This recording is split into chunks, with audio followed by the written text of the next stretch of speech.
Hey everybody, welcome to the Clydesdale Fitness and Friends.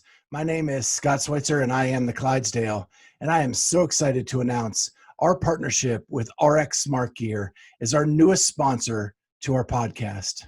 I have been a user of RX Smart Gear for a long time.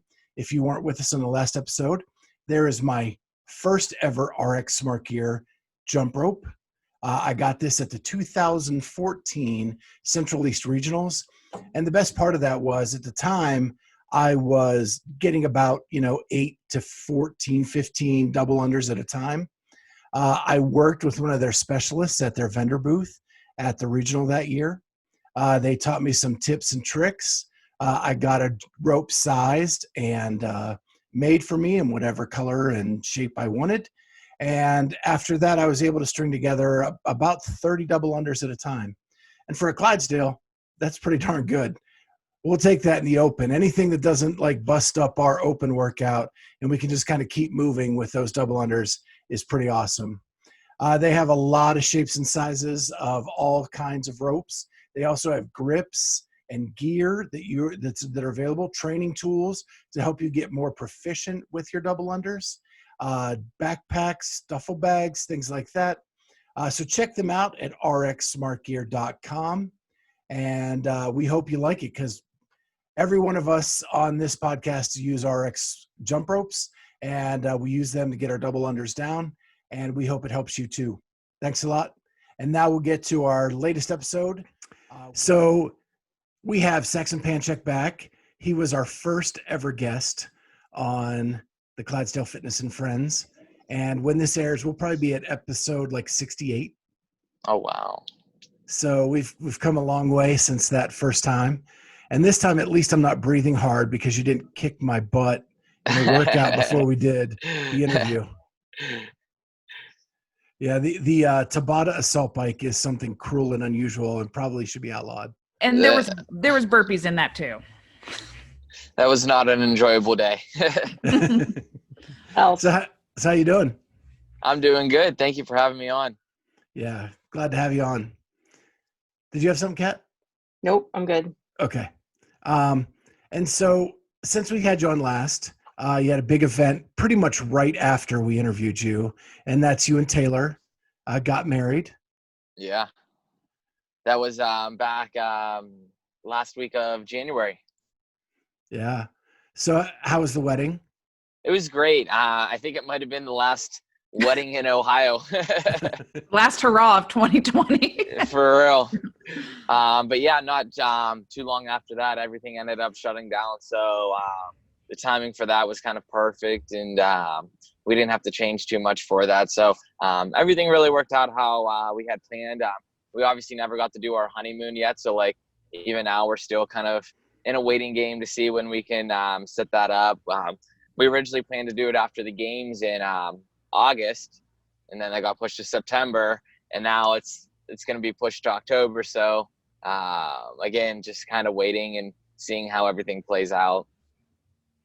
I like the optimism in the way you said that. So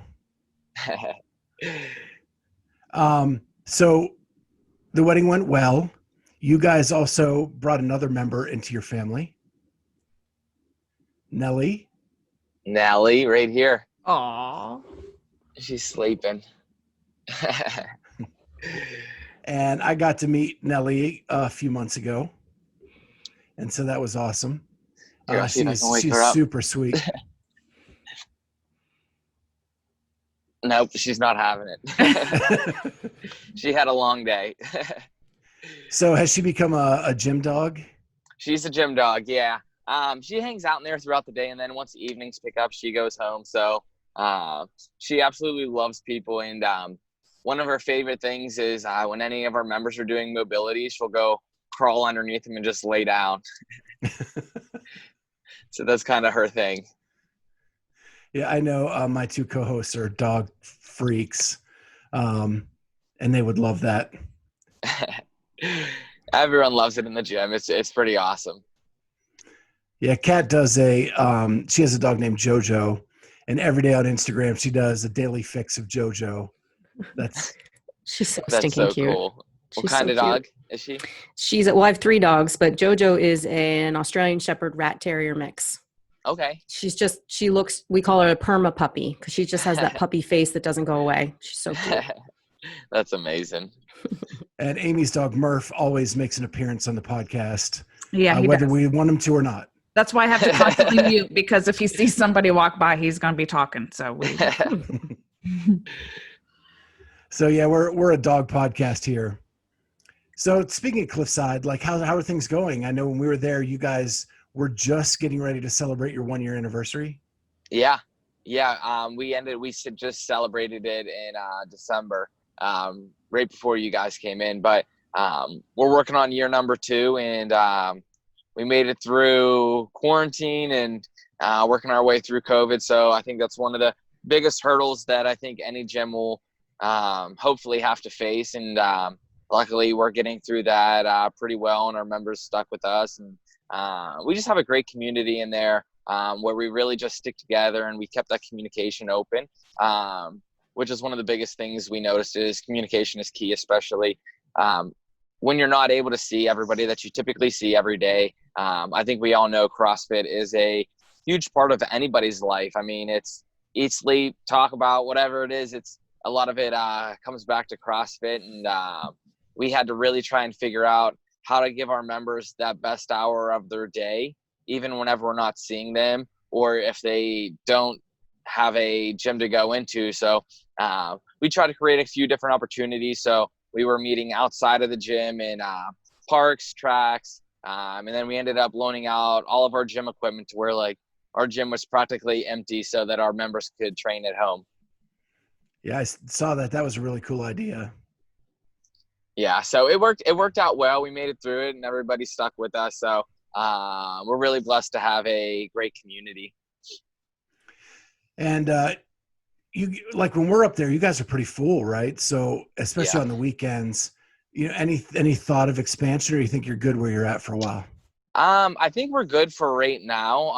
Obviously, the goal is to always continue to grow and kind of plan 2 steps forward. So we're looking at some different locations and looking at potentially different ways we can expand to the left or to the right.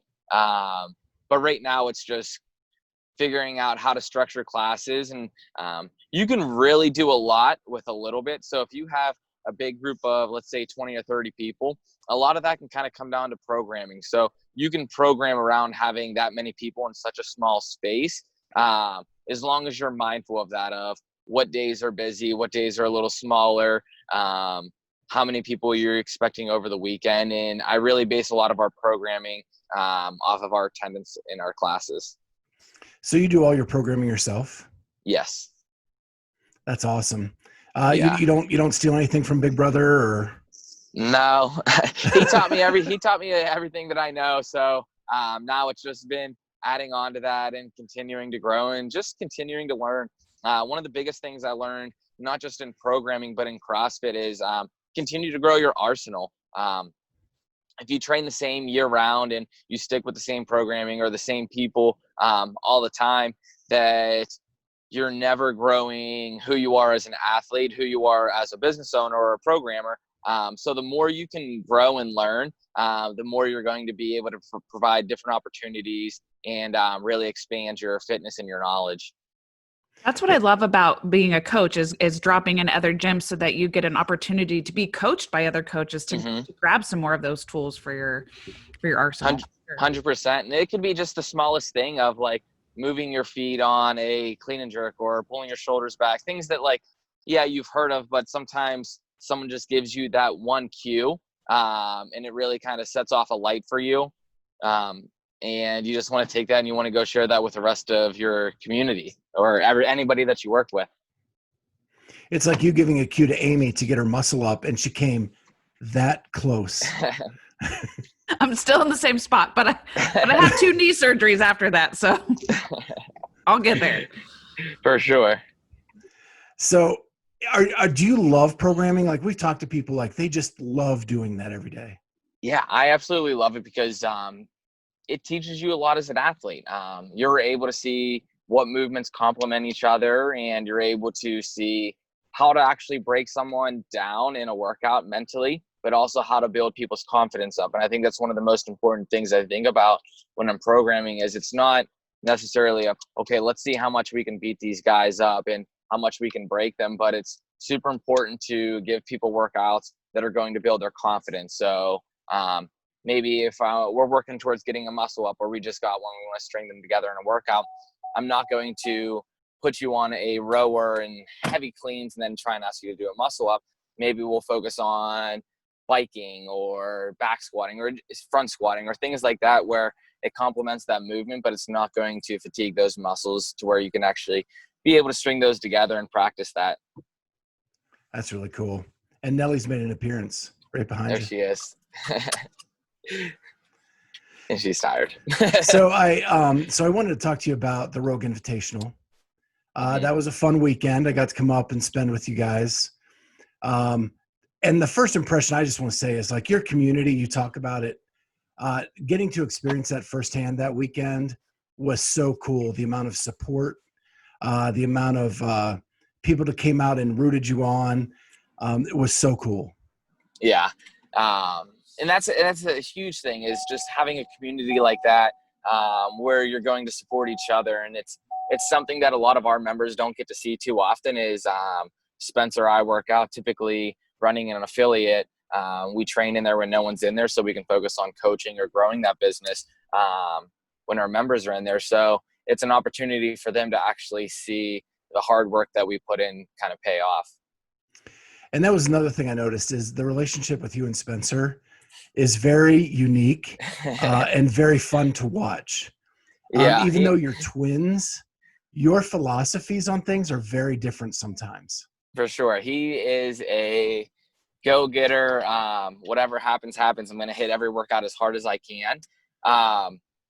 And mine is pace things out and focus on just listening to your body. So two completely different ways of approaching a workout, but it teaches us a lot of what workouts can you really go for it or what workouts do you need to be a little more conservative. And whenever he has the opportunity to watch me train or go through a competition like that, he knows where he can kind of push my buttons to move a little quicker in different areas and where I need to slow down a little bit and be a little more conservative. Yeah, because Spencer always does it for the people. For sure. I loved it because he kept saying, do it for the people. And, there's like 12 people there. So what was that experience like for you? Rogue was very different. The online thing was brand new at that point. Yeah. And, I think from my perspective, Rogue hit it out of the park. For sure. As an athlete, how did that go for you? I really liked it. They didn't leave any doubt in whether it was the judging or the equipment or there was no room to make any type of excuses. No one had a advantage over anyone else. Typically in a live competition, you can watch the heats before you kind of do it.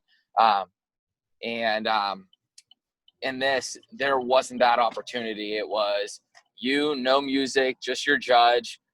Really no fan support either because no one could cheer you on. And it was just go. What do you have in the tank? And it was a test more mentally to kind of see who's doing this for the reasons of becoming the fittest man on earth and who has a bigger reason of not just going to compete to have fun, but to go to compete to win. Yeah, one big difference without the people being able to cheer, man, as a judge, I never hear the athlete breathe. I wasn't breathing, was I? Yeah, that burpee pull up. I can't, whatever the first event was. The burpee thruster one, yeah. Yeah, I was like, oh my gosh, I've never heard an athlete breathe this hard before. Everyone makes it look so easy, but really everybody's actually hurting like that. Yeah. So the other thing that was really cool is I got to meet your parents that weekend, and it was really cool because it brought me back to my Pittsburgh roots. Getting to chat with your dad a lot, and they were really nice people. So what was it like being raised by your mom and dad? It was great. They've always pushed us to really be the best athlete or best person, whatever it is, whatever we approached, to be the best at it. And it was always that mentality. There she is again. Always that mentality of no matter what you're doing, it needs to be 100%. And there's no going halfway in on something and then stopping. It's you start something, you're going to finish it. Yeah, and they were there all weekend to support you, which is really cool. The parents are there for that, even now that you're a pro athlete. Yeah, 100%. And it's the same thing that they've taught us. I mean, they're there for us 100%. So we got to give everything 100%. So the other thing that was really neat to see from behind the scenes was that, you know, like you're a pro athlete now, so prize money means something. And like you didn't have the best start to that weekend. Which seems to be your MO at Sanctional sometimes. You start off a little slow and then it's always the comeback as you move forward. Yeah. And as you moved up that leaderboard, watching you guys kind of strategize and what you needed to do to move into the place you wanted to, that was really, really interesting. Can you explain that at all? Like when do you say, okay, it's time to give it everything and stop pacing because I've got to get from here to here? Yeah, 100%. So, I mean, my motto is that going into the weekend, no matter what. But I think kind of what happens is everybody gives it 120% for that first event or that second event. And then people kind of let that volume catch up to them. And I'm just very used to staying in my own race, and Rogue kind of showed that I really didn't know where anyone was at. So I just kind of stayed in my own lane for that whole weekend. And I just try to stick with that even from Friday, Saturday, Sunday. I think it might have been 2 days. And it ended up paying off. And you started to see people start to fall off a little more as volume started to play a little more of a role. And that was another interesting thing. When you were done, you would always look at the replay and you'd see where someone caught you or you caught somebody, but it was always after the fact. Yeah. And I think it's just being able to just push a little more. I tend to be a little conservative coming out in workouts and then kicking at the last minute. So that's something I've really been working on, is trying to kick a little sooner and see how long I can hold on to that fast pace in order to put up a top time in an event or a workout. So after an event like that, do you then go back, since you're doing your own programming, do you go back then and adjust maybe some of your programming for yourself? Or do you ever reach out to Scott or somebody else and say, hey, here's where I'm kind of lacking. I need some resources. Yeah, I actually have a coach that I have been working with since 2 weeks before Rogue. His name's Facundo. So he's somebody that has been helping me approach my weaknesses. And we really used Rogue kind of as a benchmark to see where I need to fix some things going into the CrossFit Games. So it's funny you bring up Facundo, because I actually had him next on my list to talk to you about, because I learned that weekend that you were using him as a coach. And he's also coaching Haley Adams and Spencer too, right? Correct. And so it was interesting, like there was this like three-way conversation after events with Facundo to kind of make some adjustments. But when you see Facundo in some of the mayhem stuff, you don't really understand what his role is or what he does. Can you explain what kind of a coach he is? So originally whenever I started working with him, he was just going to start helping me with some of my endurance. And then he's like, hey, try this workout. And I was like, okay. And this workout absolutely wrecked me. And I was like, okay, like this is something that I need to get better at. And he helped me program different workouts that got me out of my comfort zone and work some different, whether it was metabolic pathways or stimuluses in workouts in order to optimize my outcome in competitions. And I think that's been a significant help into how I train and even how I program for myself whenever I do, which is, I think, really helped just my overall fitness. Again, it's growing that arsenal. Am I right in assuming that he worked with aerobic capacity for a little bit, or Correct. still does? Yeah. So he came from like that Hinshaw group and really worked on that metabolic conditioning and endurance. But he specialized in some areas that Chris didn't necessarily. Yeah. So he like I said, he's really specializes in kind of like that endurance stuff. But he took that another step as to turning that stuff into Metcons or CrossFit, which is definitely a little different, because like I said, I was originally looking for an endurance coach, and the way that he can program is he's like a mad scientist and he can create some brutal workouts. And he knows how to pair movements that are going to fatigue your muscles in ways that you wouldn't expect. Has that created a working relationship with Haley?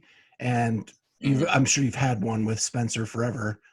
Yeah. But yeah, definitely. I've been in contact with Haley a little more, and then we both ended up getting signed with Reebok. So we've been communicating more and more, and we actually planned on doing the games workouts together, and then CrossFit came out and said that no games athletes are allowed to compete side by side. So that kind of ruined that. It's like you're reading my agenda, Saxon. Like my next thing was the Reebok deal. So since you brought it up, that was big news. You and Haley got signed to Reebok this year, after Reebok had kind of lost some of their big names. They made a big splash with a couple really young top 10 athletes. Yeah. So how did that make you feel that you were chosen by them as like the next big wave of athlete to represent their brand? Yeah, it was definitely something really special, and I was really excited to have the opportunity to work with them. They're a company that I've stuck with since I got into CrossFit 9-10 years ago. So to be able to see where I was when I was 11, 12 years old, and now to actually be one of those athletes is pretty amazing. And to be chosen to be a part of that team and be an advocate for those guys is really something special. We're able to create this platform to influence the young, the youth, the athletes that are up and coming, and really have a voice to them. And I know you hate when people say you're the young gun, because you're what, three-time games athlete now? Yeah. Yeah, and you've been around a lot longer. It just seems like you look so young. I don't mind it at all. It just says I have a lot more years left in this. Yeah, there you go. You started young, so you have a long way to go. For sure. So, what's the swag like when you sign with a brand like Reebok? Swag, outfit head to toe, man. Reebok everything. Is it like Christmas morning when the boxes come? Of course. Yeah. Still get excited? Of course. And any new box that I get, I'm super excited about. And being able to share that with my family and my friends and my community in here, I mean, that's something that I find more passion in with it. And being able to have that brand alongside of me to be able to share with those guys. I mean, I think that means more to me than just me having Reebok, everything. I want to be able to share and give that to the people around me. And you signed a deal with Gillette for the Rogue Invitational too. Was that just for that event, or was it a more long-term? Yeah, that's a campaign that they're running. So we'll see what that turns into. But yeah, Gillette's starting to come on more and more. And you actually saw back whenever majority of the CrossFit gyms shut down that I think they did like a $50,000 donation to CrossFit and support your local boxes. So you're starting to see those guys come more and more into the CrossFit world. So let's get into this season. I know when we talked to you last, we asked you what your like sanctional plans were. That pretty much got thrown out the window. You got to do Wadapalooza, which got you qualified for the games, and then everything else got kind of scrapped. Yeah. So then it's been just like a moving target ever since then. It's the gift that keeps on giving. So I feel like everything just slowly kept getting pushed back more and more and more. I've been training hard since the week before they canceled the West Coast Classic, West Coast Classic, by Loud and Live. I was actually packing my bags, getting ready to go out for that in a week, and they ended up canceling that. So I had my eyes set on, I had another event. Oh, Rogue after that, before I planned to train for the game. So like I constantly had everything set and focused on my training leading all the way up. And then those slowly started to get pushed back more and more. And then it was like, okay, let's train for the games. That got pushed back 2 more months. So yeah, it's been a long season. So now that they keep pushing the games, right? Now you at least have a date. Yeah. How do you peak when you don't know what the target is? Yeah. I think it's very hard too. I mean, the biggest thing is training as hard as you can and consistently train your weaknesses, but also keep those strengths with you as well. And as long as you're kind of maintaining that, if you have a week to 2 weeks notice before that, then I'll start to dial it back a little bit, which luckily we were able to have for the game. So that's kind of the goal here now, is these next 2 weeks, start to dial in a little bit, pull back the volume, and crank up the intensity a little bit. And finally the last week, really kind of deload and be ready to rock and roll. So the format's changed. Mm-hmm. Now we're going online again.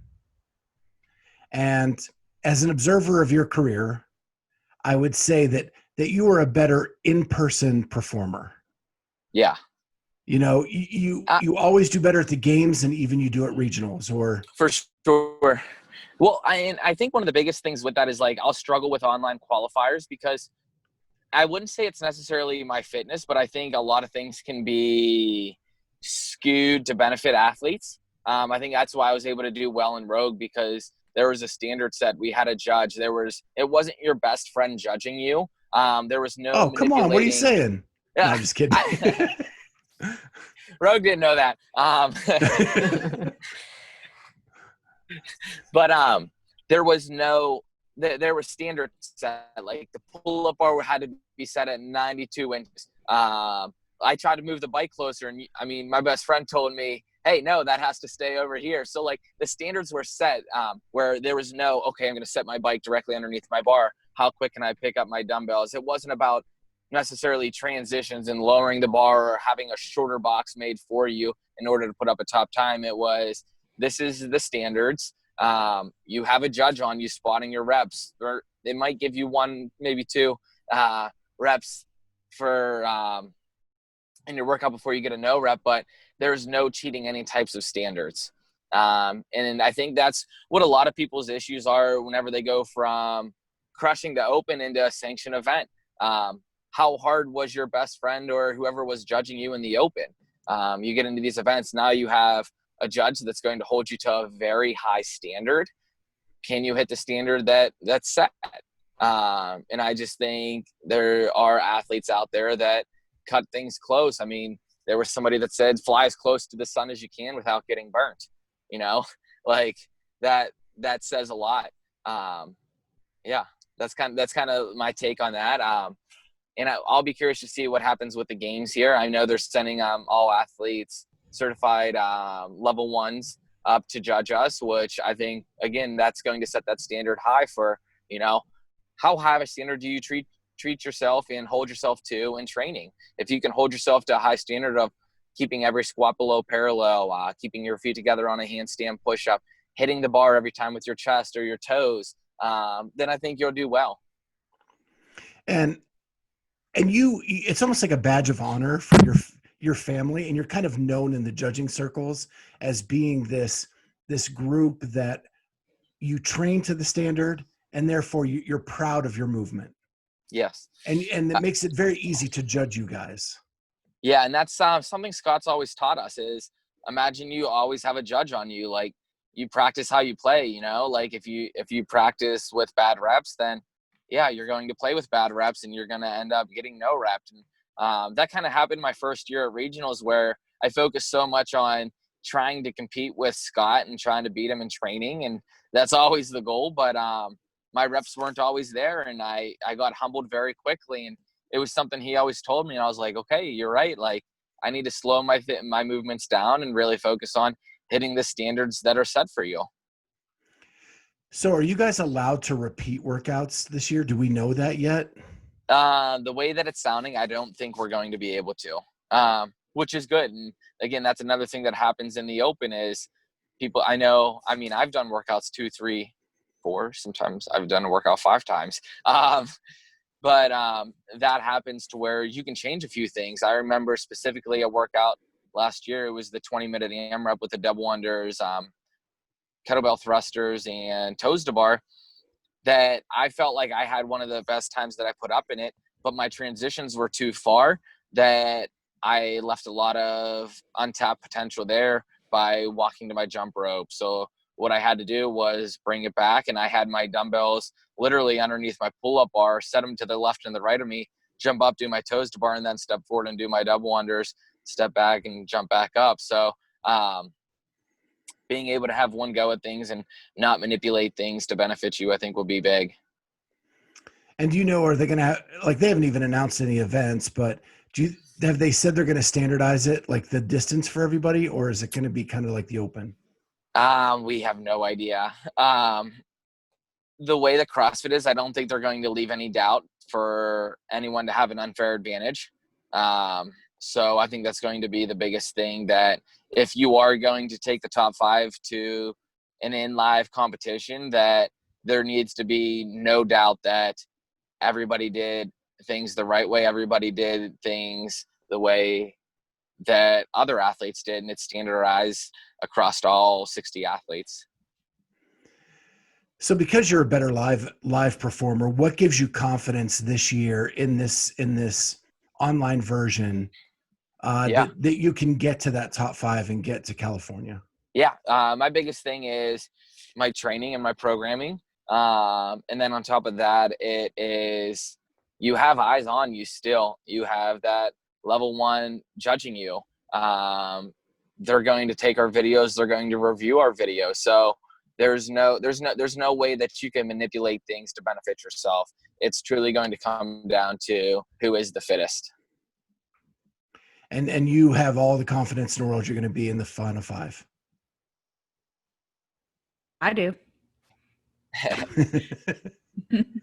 You broke up a little bit, Saxon. Sorry. So we didn't get the answer to that question. It was absolutely. All right. There we go.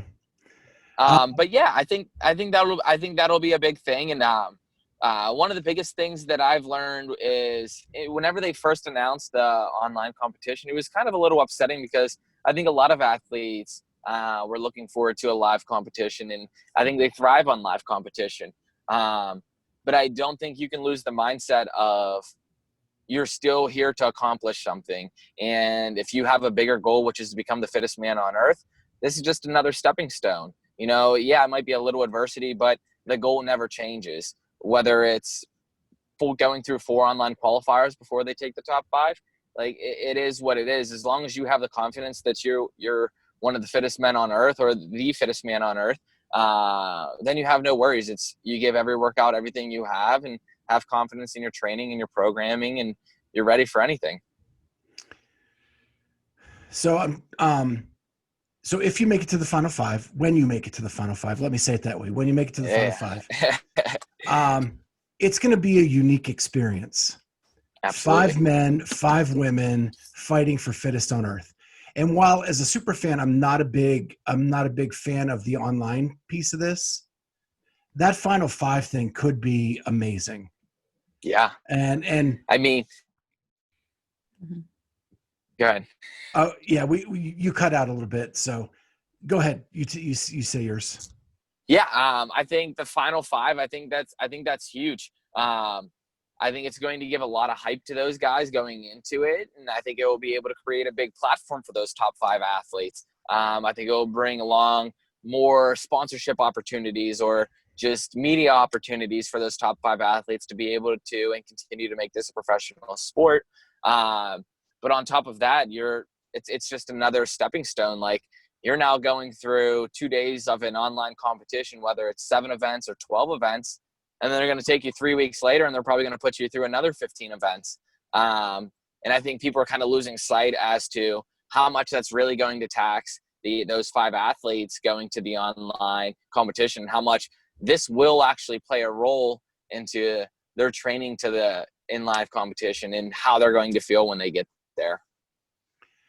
And so we talked the last time about when you were at the games last year, like you had to spend everything you had to get to that final 10. Yeah. And then you were pretty spent once that final 10 was there. Mm-hmm. Do you feel more confident this year that as on the back half of the games, you'll be prepared to keep going? Absolutely. Yeah. That's kind of where I came back and I reevaluated it. And anytime you go compete, if you didn't win, then you had to have brought in something back to get better with. And there happened to be a lot of things that I brought back from last year's CrossFit Games that I wanted to address right away and get into training to make sure that doesn't happen again and fill that hole, whether that hole is adding volume in your training or whether it's recovery. That's still something that plays a major role in your performance over a weekend. Well, I want to finish with a fun question. Can I ask one more question before you do the fun one? Sure, you can. Okay. You can ask as many as you'd wish. Okay. I have one too. Okay. So I'm just curious now, because you have the unique experience of being a games athlete and being an affiliate owner, how are you feeling about the changes now at HQ with Glassman being gone and Eric Rosa coming in?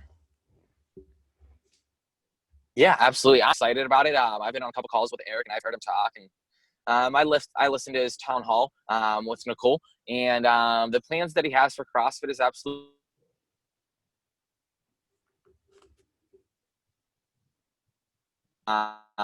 his a vision, not the CrossFit Games, but the affiliates, and he's really, I think, trying to separate those two and treat them as two different identities, which they really are. And I think we all can agree on that with what's happening inside an affiliate and what's happening at the CrossFit Games are two ends of the spectrum on CrossFit. Now, that's not saying that you have to pick one over the other, because I think one is showing, hey, this is somebody that hasn't done fitness for the last 6 years. Let's get them started on their fitness journey. And now we might be showing them 55-year-old masters at the CrossFit Games that are absolutely jacked, and show them that this is what you can be. And again, stepping stones all the way in between there in order to reach that, if that's something that you want to do. Kat, you had something?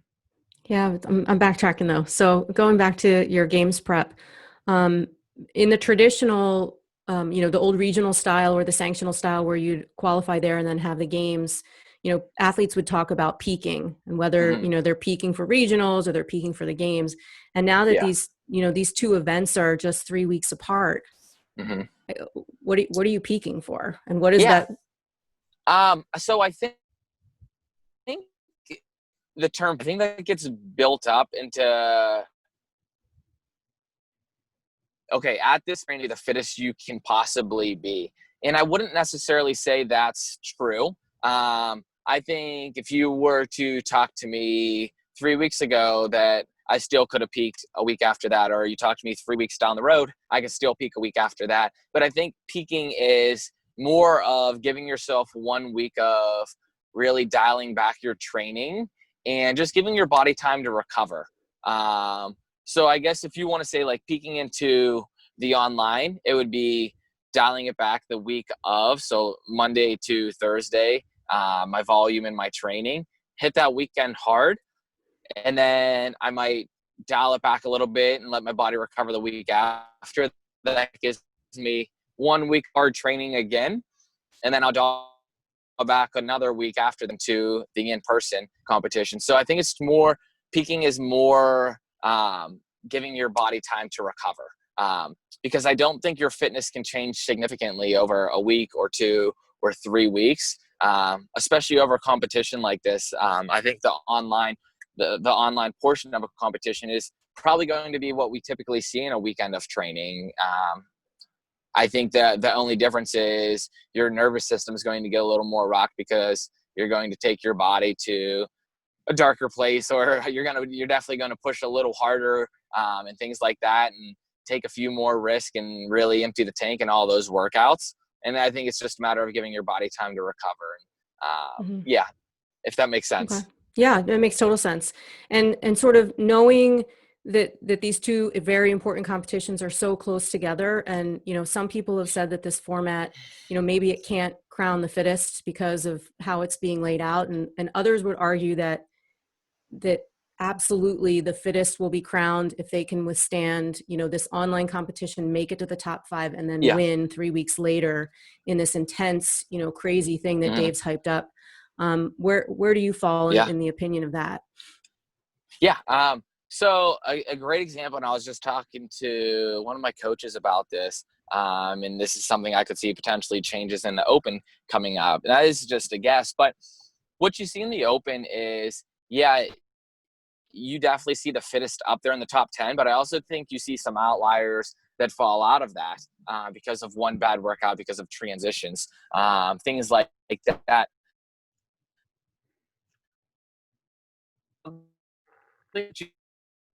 The Open is we did box jumps, and then we did 95-pound clean and jerks, box jumps, 135 clean and jerks, all the way until we got through 3 rounds of that, and those box jumps turned into pistols, and that barbell turned to 225 to 275 to 315.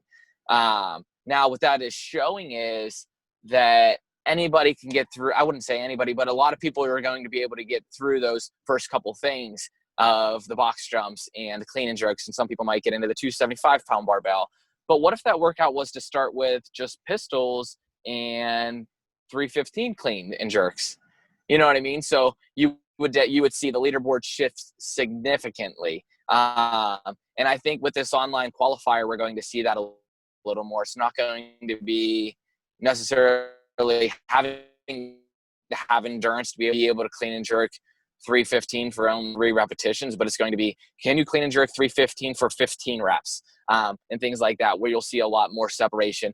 We're going to start a workout with bar muscle ups, and then we're going to go into ring muscle ups rather than doing toes to bar or pull ups, and you have to earn your way there. I don't think there's going to be earning your way into any type of barbell. I think it's going to be, you either can do this movement or you can lift this load or you can't. And I think that will significantly shake up the leaderboard than you would typically see in the Open. I think what you're seeing in the Open is, for a great example is just kind of what happened to me last year. Was I did great in all those other workouts, but the workout that stopped me was a simple triplet of dumbbell thrusters, toes to bar, and double unders. And it was because my transitions weren't close enough. And doing 200 thrusters, 500, can you hear me? Doing 200 thrusters, 500 double unders, and 150 toes to bar. It's hard to come back and do that workout again and try and do better in it. So I think this, again, is going to take all the question out of that, which is something I'm super excited about. And that's why I love in-person competition so much. Kind of what I was telling Scott is everything's standardized across everybody. And it's, you either have it or you don't. Yeah, well, I hope you're right about the fact that this online qualifier is going to be like an Open on crack, right? We want it to be like super intense and not like watered down workouts. So I'm hoping you're right about that. Yeah, and I think that's something we could potentially see in the Open is a elite division, where it's, if you're striving to go to the CrossFit Games, I think you can make that a pathway. By starting with heavy barbells like that, or complex movements, or strict handstand push-ups or handstand walks, where you can really utilize those movements and not feel the need to have to make everybody earn it. I think you can continue to let people earn it through maybe an RX or an affiliate division. But if you're trying to crown the fittest on earth, like, let's really see what they have, not just a few reps, but multiple reps. Yeah. And talking about that too, Saxon, are you involved at all with the Professional Fitness Association? I've been on a couple calls with the athletes in that, but I'm not on the team or really in direct contact with the athletes on that. Okay. What do you think about that? I think it's a great thing. I think it's another, I don't know. I kind of have mixed feelings on it. I think it's super important to have somebody in charge of that oversees it, that's not involved and isn't necessarily an athlete. I think there are handpicked athletes that have an agenda and they want their agenda. And, you know, if this is something you created and you can handpick the athletes that you know are going to agree with you, then it kind of leaves some outliers, you know, that might vote against some things that they have, and their voices might never be heard. And I think that was probably one of the most frustrating things about that, is that there were just some handpicked athletes on the that's the PF. You're talking about the PFA, not the CrossFit one, the other one? The other one, yeah. PFAA. Yeah, the other, yeah. I think there were just some handpicked athletes that I don't think it's diverse enough. I think there needs to be masters athletes. I think there needs to be somebody in charge of it that isn't a direct athlete, but is somebody that can hear everybody out and allow decisions to be made fairly across all athletes. Yeah, that's great insight. I appreciate you sharing that. If that makes sense. Yeah, totally. Yeah. You got anything else, Kat, or? I'm good. All right, Amy, good. All right, so we're going to get to our fun little question here, Saxon. A couple weeks ago, we do a Wednesday show where we just sit around and do a roundtable discussion. And our question was, if you could build a super team with 4 athletes, 2 men, 2 women, who would you build it with? And you cannot use someone who has won the games. So one of our listeners actually proposed that Ohio could put together a team that could compete with any team made up around the world. And that would be you and Scott, Christy and Amanda, with Dan Bailey as your coach. I did see that. I did see that comment. I like that team. Do you think you could compete with everybody in the world? For sure. But I think a force that would be reckoned with would be the young guns. Would be me, Spence, Haley, and some other young girl that I'd let Haley pick. That's a good team. Yeah, we've got our eye on Emma Carey. She's coming up and coming. She is so strong, and she's like 15 or something ridiculous. I would take her. I would take her as our fourth. There you go. At 16 years old, she beat Sam Briggs, Sarah Sigmund's daughter, in an event at Dubai. Wow, that's insane. Yeah, she's a friend of the show. She's her parents listen, and she's been on before. She's amazing. Well, we'd take her for our second girl. Perfect. Yeah, that was a fun one. And thanks for looking at the comments, man. That means a lot. So we want to thank you very much for jumping on with us, Sax. As always, it's fun getting together and chatting and catching up. And when this COVID thing's over, we'll try to get a drop in up at Cliffside again, as long as you don't do that Tabata bike thing again. Absolutely. You just let me know the week. I'll make sure I don't do that. It was probably Spencer, right? It was probably Spencer. That was all Spencer's programming. We are rooting hard for you in the next couple of weeks for sure in this online qualifier. Thank you so much. Yeah. I appreciate you guys having me on. Yeah, thanks for joining us again. Yeah, thanks, Sax, and we'll let you get back to it. And we know you're busy, and we'll catch up with you soon. Absolutely. All right, we'll see you guys. Bye. Tell Nellie we said Sax. bye.